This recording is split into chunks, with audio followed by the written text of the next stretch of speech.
I now give the floor to His Excellency Fatalla AF Elzuni, Minister of Youth of Libya.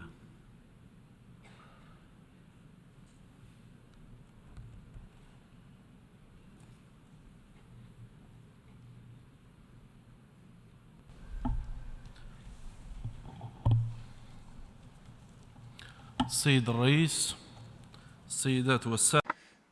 President, ladies and gentlemen,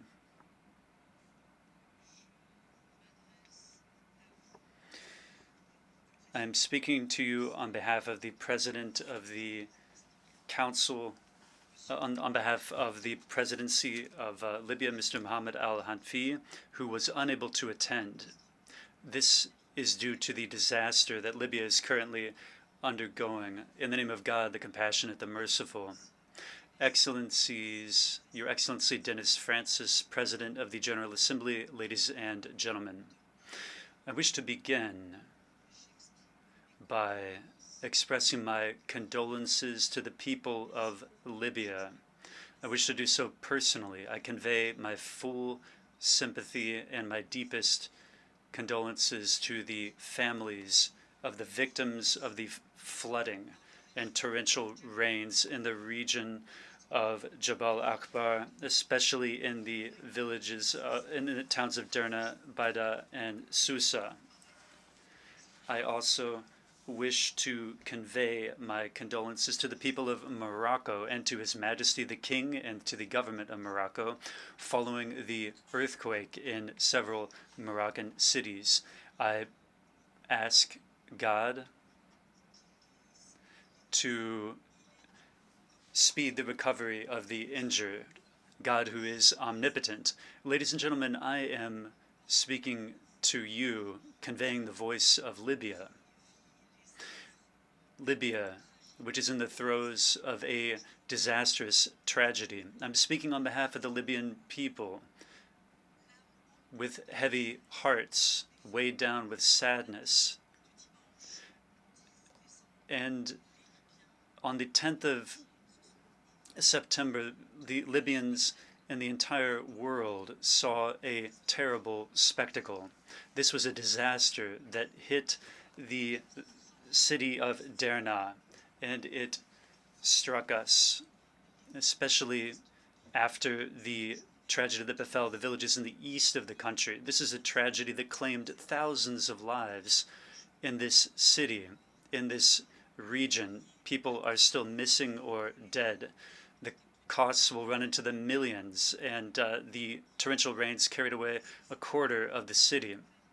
The government has gone, the national government, the national unity government has gone to great effort, so has the army, so has the entire country, to cope with this disaster, to evacuate the people, to extract those who are still covered up by the rubble, to bury the dead, to address the health situation in the city. The scale of the disaster has fully surpassed all local capacity.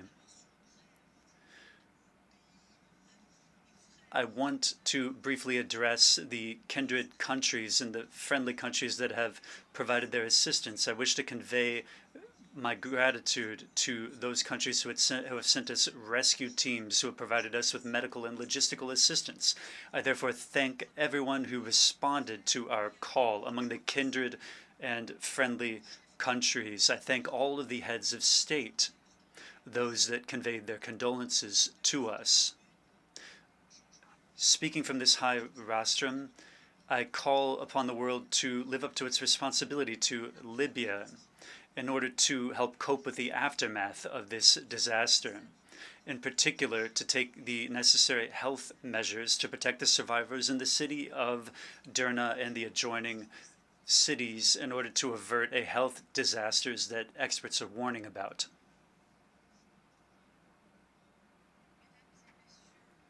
Ladies and gentlemen, the greatest values are born from the greatest suffering. So the disaster of Derna and the other villages, the breath of the Libyan people, the spirit of unity and solidarity.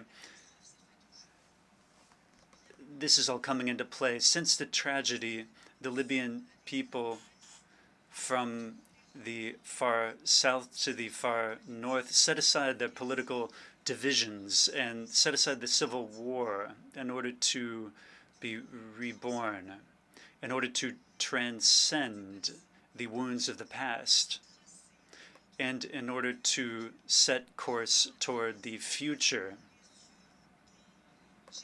to see through the eyes of future generations rather than through the eyes of politicians and merchants of war.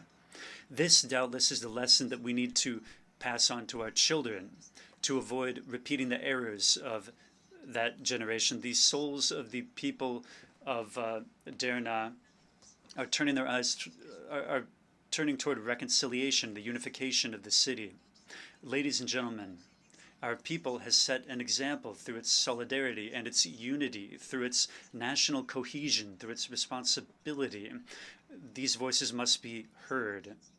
It is time for democracy to begin in Libya, grounded in the will of the people and in sincerity, thanks to the support of the friendly countries of Libya, the United Nations, the AU, and the League of Arab States. It is therefore necessary to carry out elections to ensure unified authority, free elections with the logistical support that is needed.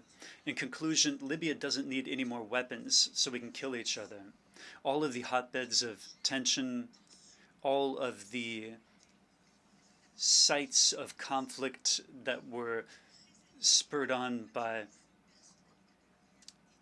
adverse conditions, all of this has been carried away by the torrents of Jabal Akbar, and a new era has been born.